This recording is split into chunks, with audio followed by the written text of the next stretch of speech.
Hi guys, welcome back to my channel. Thank you guys so much for tuning in today. If you clicked on today's video, then you already know what we're discussing, so let's get right into it. So today, guys, we will be discussing the Ralph Yarl case that happened about 2 years ago in Kansas City.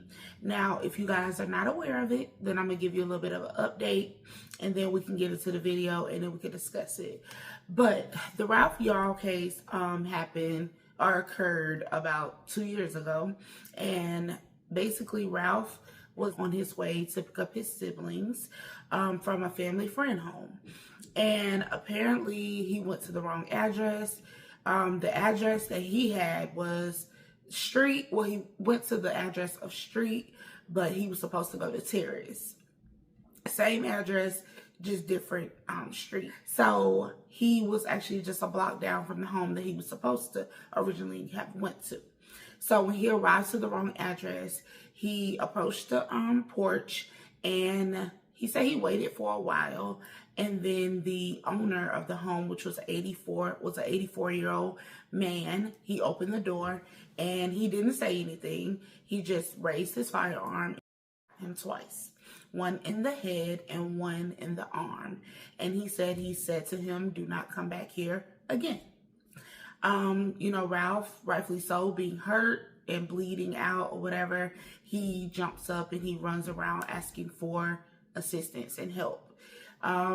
He eventually was able to get help, and I think he was able to get to the hospital. So they ended up taking the 84-year-old man in, questioning him, and I think after 24 hours he was released because he said it was self-defense and he feared for his life. Ralph was unarmed, by the way, but he said he feared for his life and that he was defending his home because he was afraid. So the public spoke out. They did not like it. It was a lot of protests around this case, and there was a lot of people demanding answers and things like that. So rightfully so, they did end up arresting him, and I think they charged him with 2 felony charges, I think one of which was like attempted murder.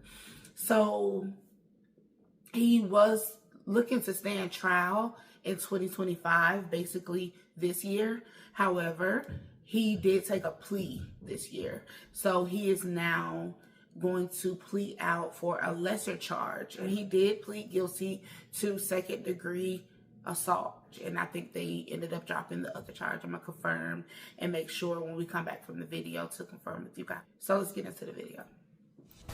A man who was getting ready to stand trial for shooting a teenager nearly 2 years ago took a last-minute plea deal just days before his trial was set to start. I'm Lauren Halifax. And I'm John Holt. As you saw first on Fox yesterday, 86-year-old Andrew Lester agreed to plead guilty, in this case to a single lesser charge in a racially motivated case that went viral, even though prosecutors never filed a hate crimes charge.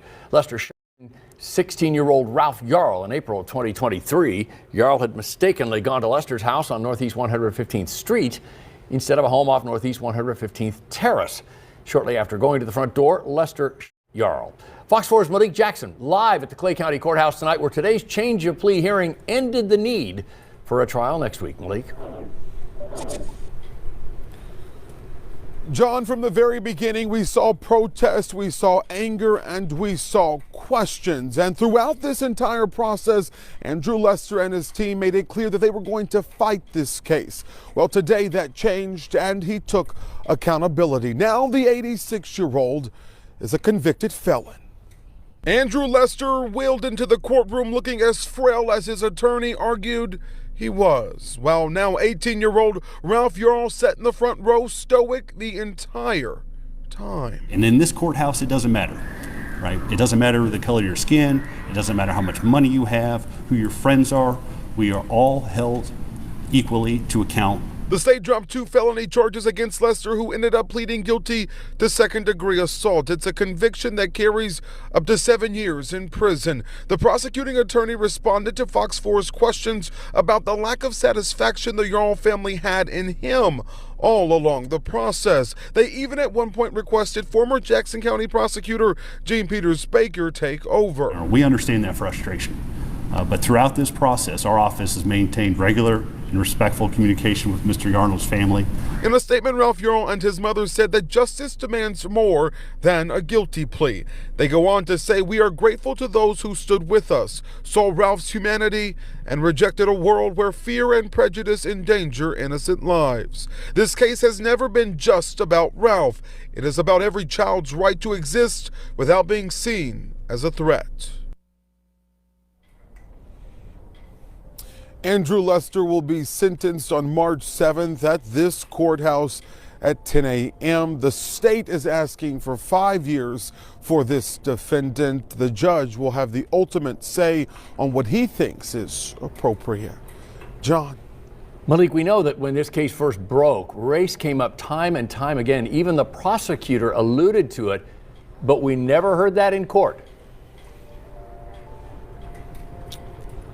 John, that is correct. We never did hear that in court. And this issue was actually the source of some of the frustration that the family had with the prosecutor's office. The fact that Thompson didn't lean in to this. Well, we asked him about that today, and he said that, yes, he still believes it's an obvious factor in this case, but they never uncovered anything that indicated that there was any racial motivation on the part of Andrew Lester.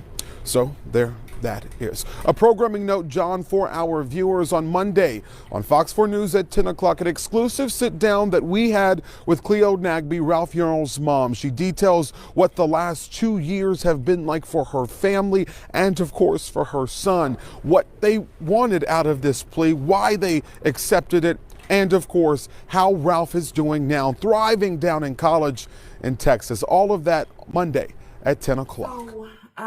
Let me know what you guys think in the comment section. Like, how do you guys feel about this case?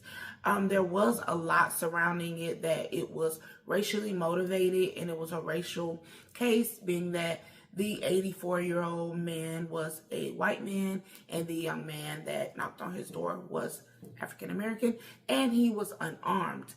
And he basically just was like, he feared for his life, but they did not exchange any words. So let me know what you guys think in the comment section, how you guys feel about the case, and I will give you guys my opinion of it as well.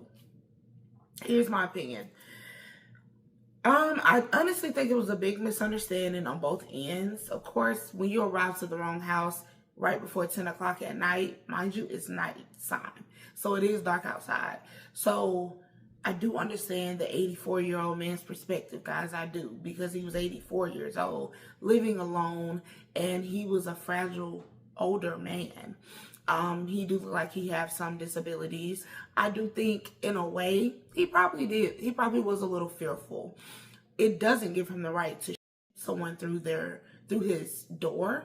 I don't think that should have occurred, but I do think if he could have spoke through the door, it would have been a little bit better. Like, who are you looking for? What are you here for? Whatever the case may be, but not to exchange words and just kind of was a bit much. So I don't agree with that. I'm grateful that he survived, for one. I'm so grateful that the young man survived and he's here to tell his story. I hate that so much has been taken from him. His mother said he was a straight A student.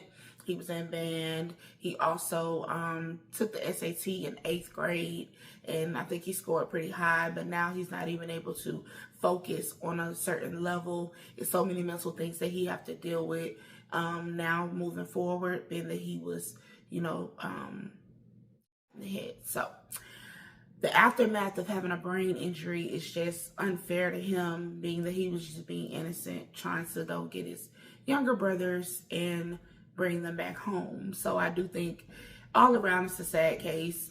The older man does need to take accountability for his actions, because he did not react as an older gentleman should have.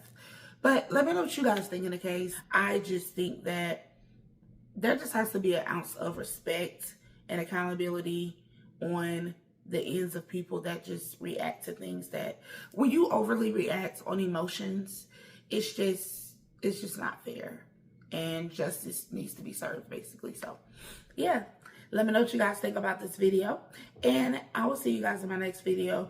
Do not forget to reach out if you guys would like for me to react to any other topics or any other things on my channel.